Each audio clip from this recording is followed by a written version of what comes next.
Ce jour était dédié par un généreux donateur pour la tchouva d'Israël et de tout Am Israël. Bezrat Hashem, que tout le monde fasse le choix rapidement. Amen.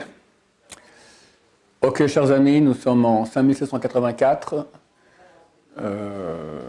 quelques jours avant Purim, et je vais vous donner un chidouche que j'ai eu, que je pense j'en ai déjà parlé, mais je vais le répéter, peut-être un peu aussi développer.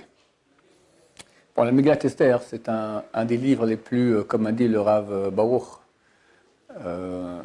Rosenblum, qui est un des grands aujourd'hui conférenciers sur la paracha de la semaine. Il a dit c'est clair que la majorité du livre de Megillat Esther, c'est des secrets, on ne comprend pas.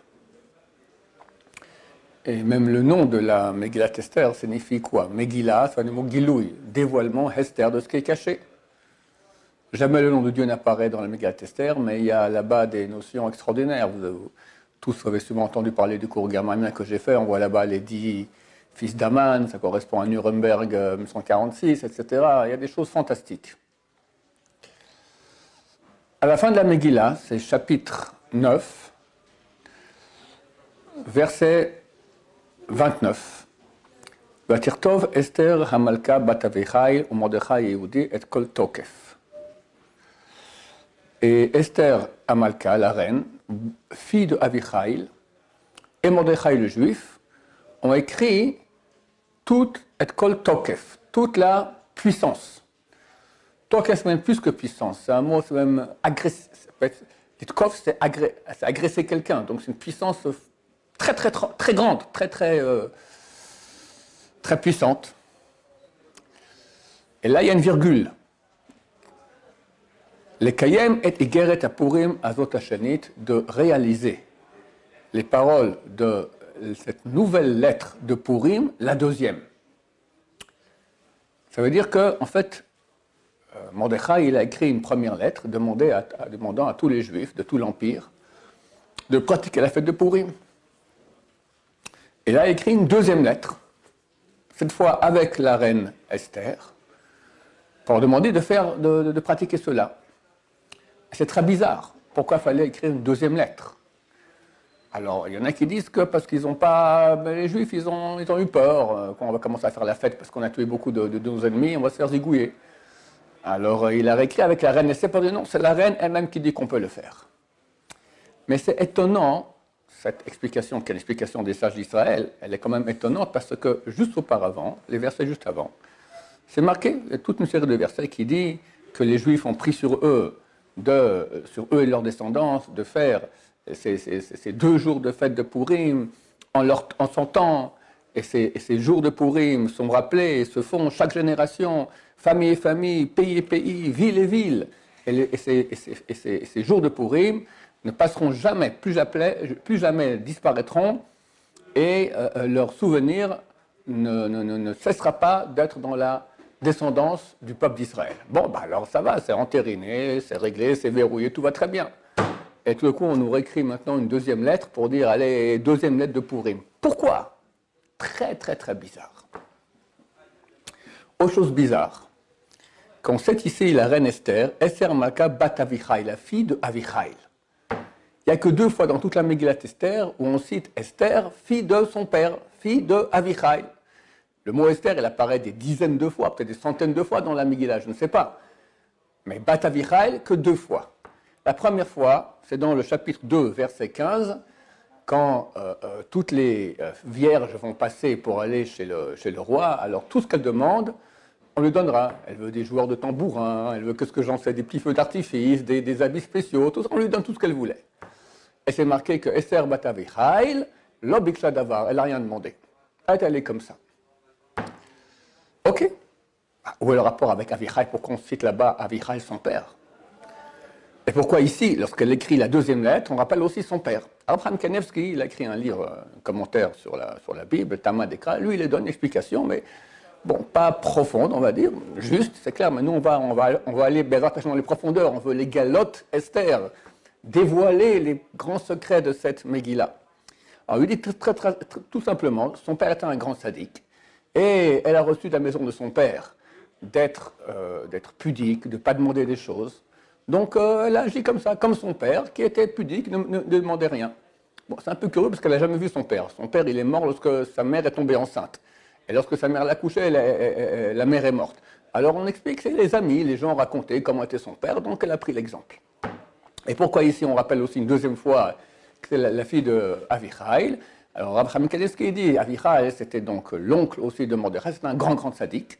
Alors pour montrer qu'elle était miyuchas, elle venait d'un pédigré, elle descendait pas, c'est pas une fille qui vient de la rue, d'accord, elle vient d'un très grand sadique, d'une très grande famille, et c'est pour cela qu'elle a écrit maintenant Megat Esther avec Ruach HaKodesh, ça a été écrit avec l'Esprit Saint, c'est presque comme une prophétie, c'est pas un bouquin comme ça écrit à la légère, c'est écrit avec Ruach HaKodesh. Pourquoi? Parce qu'elle est la fille de Avichaïl.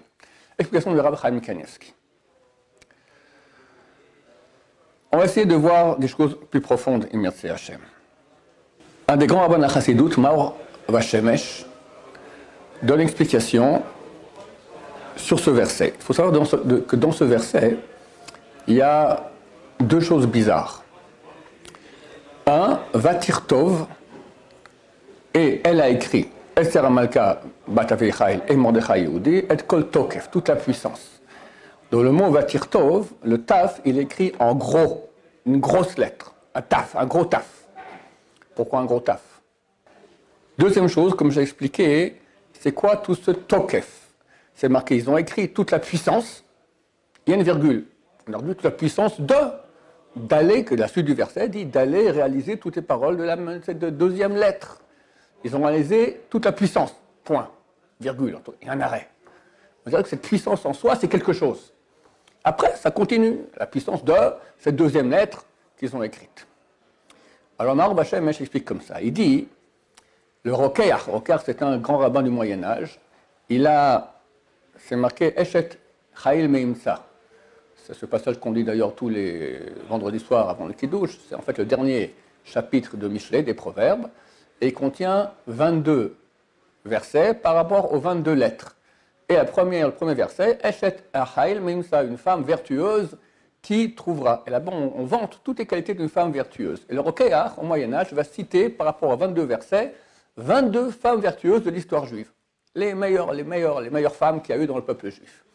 Et la dernière, qui correspond à la lettre Tav, qui est la dernière lettre de l'alphabet, c'est Esther Amalka. D'où le rapport entre le Tav qu'on a ici en gros, Esther Amalka, et Esther Amalka, d'accord, ici dans cette fin de Megillat Esther. Alors, reste à expliquer pourquoi est-ce qu'à ces deux endroits, alors c'est écrit Esther bat Avichaïl. Bon, son père s'appelait Avichaïl, mais moi je pense que ça fait référence à son père, le vrai père du peuple d'Israël, Yaakov Avinu. Avichaïl, mon père Chaïl, le combattant. On n'a jamais vu Yaakov combattre. C'était un homme des tentes, Yoshev Ohalim, mais une seule fois il s'est préparé au combat. Quand Esav vient avec les 400 hommes. C'est marqué qu'il s'est préparé à donner des cadeaux, il a donné des cadeaux, les 580 bêtes, il a prié et s'est préparé au combat, à se battre avec lui. Alors ça correspond en fait aux deux endroits qu'on a dans la Megillah où c'est marqué Esther bat Avichaïl. Le deuxième, on va commencer par le deuxième, où on parle maintenant justement de cette situation de Yaakov qui envoie les bestioles, qui se prépare au combat avec Esav. On a dit que cette deuxième Iguer et cette deuxième lettre de Purim, avec le Tokef, la puissance, parlait de l'époque de la Shoah. Donc ça correspond à Yaakov dans Parashat Vayishlach, qui correspond à la Shoah, comme on l'a expliqué. Le premier Esther bat Avichaïl, qu'elle n'a rien demandé, c'est après que Yaakov rencontre Esav. Alors Esav lui dit, je peux t'accompagner, tu as besoin de quelque chose, je peux t'accompagner ici. Yesh li kol, j'ai tout ce qu'il faut. Et Esav répond, Yesh li rav, moi j'ai beaucoup. Comme explique Rashi là-bas, hein, Yaakov il était humble, il a dit moi j'ai tout ce qu'il faut, je suis bien. C'est qui le riche, celui qui est heureux de ce qu'il a. Esav il a un cœur très grand, il aime ce monde-ci. J'ai beaucoup, et sous-entendu, je veux encore beaucoup. Alors on nous montre ici la qualité de Esther, comme son arrière-grand-père Yaakov Avinu, Avichaïl, qui est parti en guerre à l'époque. Et lorsque Esav lui parle, il dit non, moi je veux rien du tout. Elle aussi, elle a dit je veux rien du tout. Je pense que ça a le rapport pour les deux raisons pour lesquelles c'est écrit Avichaïl. La première par rapport à Yaakov qui veut rien, la deuxième par rapport à Yaakov qui part en guerre contre Esav dans le cadre de cette deuxième lettre de Purim. Bon, ça c'est sympathique, mais la chose qui va nous aiguiller sur une chose plus profonde avec l'aide de Dieu, c'est qu'il dit que le mot Tokef, toute la puissance. On a vu que ce mot, il est bizarre, il est écrit comme ça, tac, avec une virgule après. En soi, c'est quelque chose. Il dit Tokef, valeur numérique 580, la même valeur numérique que le mot Saïr. Saïr, c'est quoi? C'est le bouc. C'était le bouc émissaire qu'on envoyait à Yom Kippour, être jeté dans le désert pour pardonner tous les péchés d'Israël. Et le Rokach dit que Mordechai et Esther ont fait en sorte que la fête de Purim soit aussi grande, et excusez-moi, lui dit aussi grande, mais Rabbeinu Noiri, la Kabbalah, elle dit que la fête de Yom Kippourim, elle est presque aussi grande que Purim. Kippourim, c'est Kepourim, comme Purim. Purim est plus grand. Et de même qu'à Yom Kippour, on amenait un bouc émissaire pour pardonner tous les péchés d'Israël, de même à Purim aussi, tous les péchés d'Israël sont effacés. C'est une fête énorme, c'est connu. C'est connu que les gens, ils font des bêtises, ils se saoulent, et tout ça, ils perdent leur temps. Les gens intelligents, ils prient de toute leur force. C'est plus grand que Yom Kippour. C'est marqué qu'à Purim, tout celui qui tend sa main, on lui donne de l'argent. Tous les pauvres qui viennent, on ne va pas calculer t'es pauvre, t'es pas pauvre. Mais on dit tout celui qui tend sa main vers Dieu, on lui répond. Et j'ai vu dernièrement que le Chazon Ish, c'est ça le Chazon Ish, il préparait tout ce qu'il devait, pardon, le Rav Eliashiv, le grand de la génération. Tout ce qu'il avait à faire ces jours-ci, il préparait tout avant Purim, pour qu'à Purim, il n'ait rien à faire, que étude de Torah, étudier. C'est le meilleur moment de toute l'année pour étudier. Et les gens perdent leur temps bêtement. Donc c'est une grande fête. Donc, Mordechai et Esther ont écrit le Tokef, la puissance, ça veut dire valeur numérique, Seir, Bouk, pour faire de cette fête une fête égale et plus grande même que Yom Kippour, dans laquelle tous nos péchés sont effacés.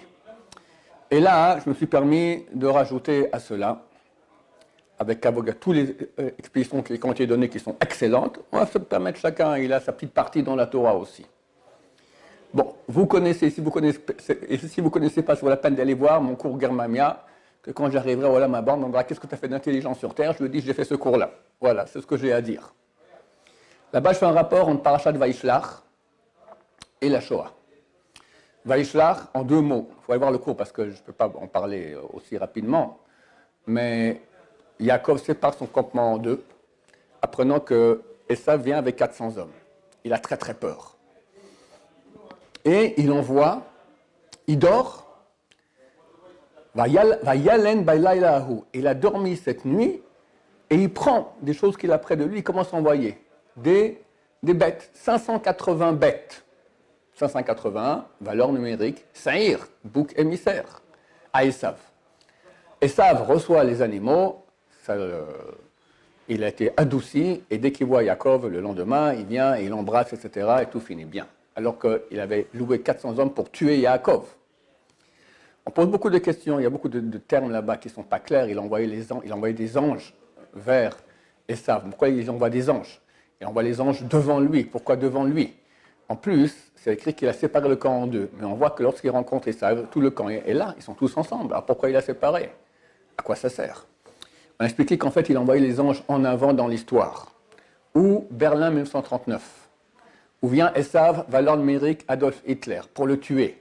Avec 400 hommes. 400 hommes, c'est toutes les forces du mal. C'est toutes les forces du mal, 400. Chaque fois qu'on voit 400 dans la Torah, c'est les forces du mal. 400, valeur numérique de Ephron, celui qui a vendu le chaos du Marpella à Abraham, qui donne 400 shekels. Esav qui vient 400 hommes. La valeur numérique de Esav, c'est Ain Ra. 400, pardon, la valeur numérique de 400, c'est Ain Ra, le mauvais œil de Esav. Quand il voit Yaakov arriver, il a levé les yeux, c'est marqué, il a regardé les femmes. D'accord? Comme un bon occidental. Lorsque Bnei Israël, à l'époque de David, vont se battre contre Amalek, ils vont tuer tout Amalek, sauf 400 qui s'enfuient. Et ils sont 600 soldats, 200 restent au campement et 400 partent en guerre. Ce 400 revient sans cesse dans la lutte qu'on a contre Amalek, contre les forces du mal. Ces 580 bêtes qu'envoyait Yaakov Avinu, les envoyait alors qu'il était endormi. Ça veut dire quoi? La Kabbalah explique qu'il y a des moments de hauteur, c'est comme si on est réveillé, des moments de bassesse, comme si on est endormi. Et le peuple d'Israël, dans mon explication que je donne, il était, avant la Shoah, il était endormi. Il ne faisait pas les mitzvot, pas rien du tout, il y avait une assimilation terrible. Et du dedans du sommeil, il envoie 580 bêtes. Et c'est écrit que Yaakov a eu mal mal, Rachid dit mal d'envoyer ces 580 bêtes. On ne comprend pas quoi mal, quoi mal. C'est marqué dans le Midrash, il avait des centaines de milliers de têtes de bovins. Ça te fait mal d'envoyer 580 pour sauver ta peau? Ces 580, chers amis, chaque unité, le chiffre le plus grand qu'on a en hébreu, c'est 10 000, Revava. Chaque unité correspond à 10 000. Si on fait 580 fois 10 000, ça nous fait 5 800 000. C'est le chiffre précis des morts dans la Shoah, d'après l'Institut de la Shoah en Amérique. Ce n'est pas 6 millions comme on dit, ça c'est arrondi, c'est 5 800 000. On a dû envoyer un bouc émissaire aux forces du mal, à qui pourront donner à manger aux forces du mal. Comme ça écrive le Marov Hashemesh, qui dit ici sur le verset Tokef Sesaïr, on donnait à manger aux forces du mal pour qu'ils se taisent. C'est le principe des piranhas, vous savez, ce poisson-là carnivore. On veut que le troupeau traverse la rivière, on jette une vache dans la rivière, tous les piranhas sautent sur la vache, après le troupeau passe tranquille.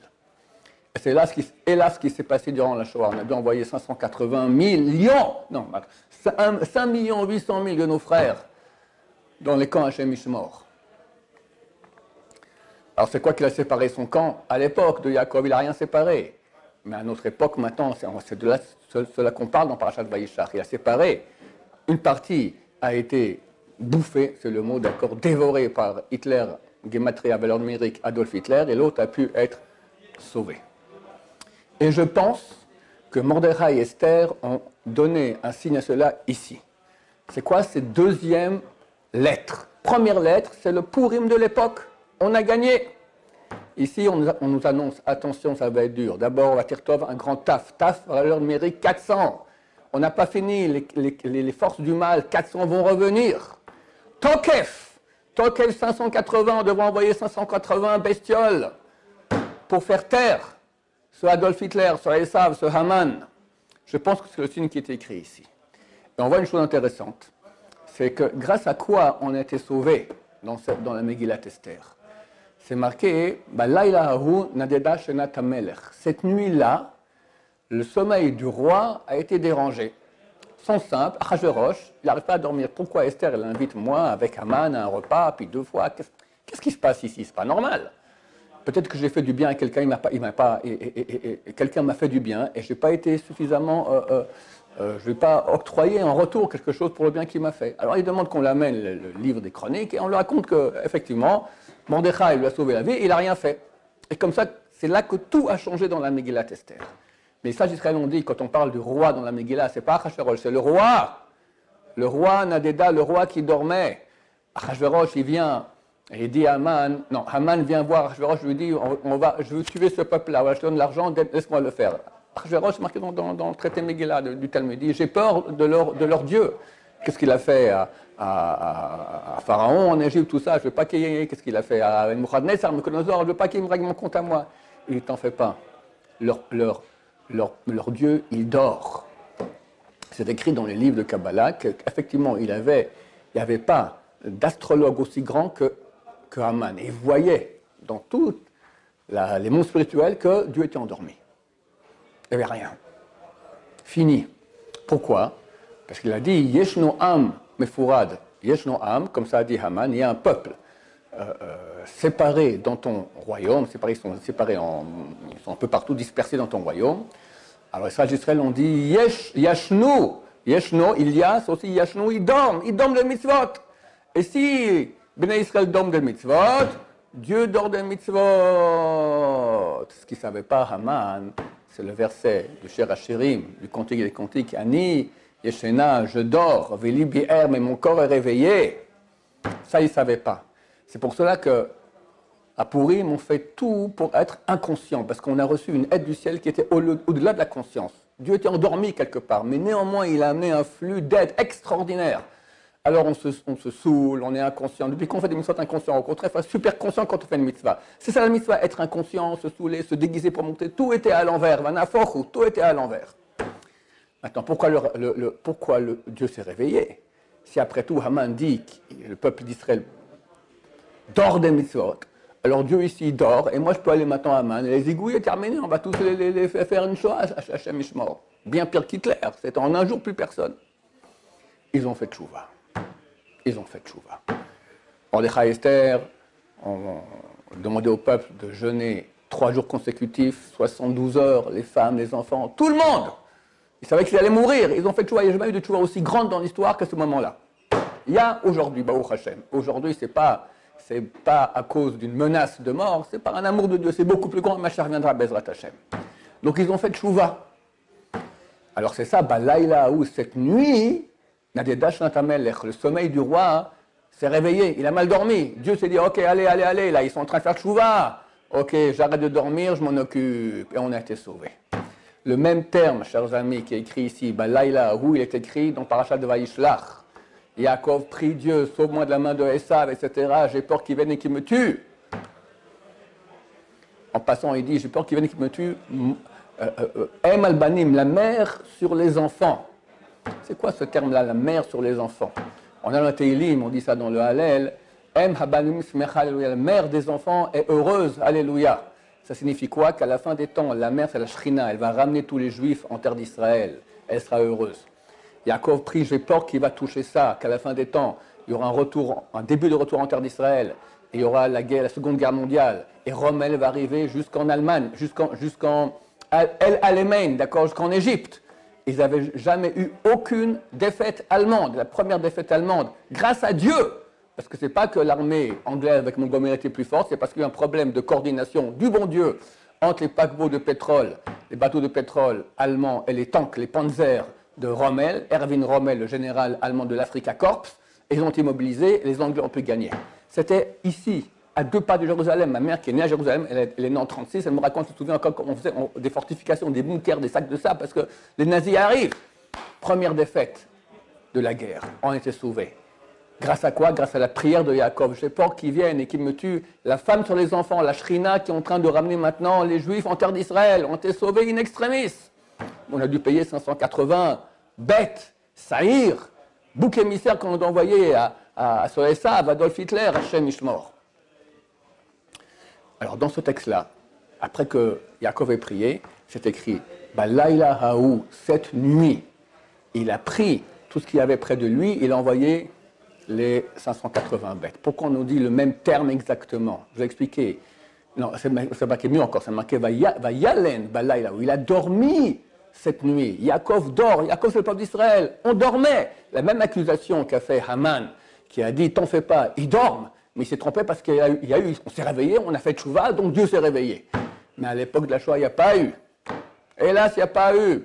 Un siècle auparavant a commencé le mouvement d'émancipation. Des millions de Juifs ont quitté la Torah. En 1817, la révolution russe. Combien de Juifs ont participé à cette révolution? Qu'est-ce qui est resté d'eux? Fini. Plus de Torah, rien du tout. Le rabbin de Novardok à l'époque avait créé presque une centaine de yeshivot en Russie rouge.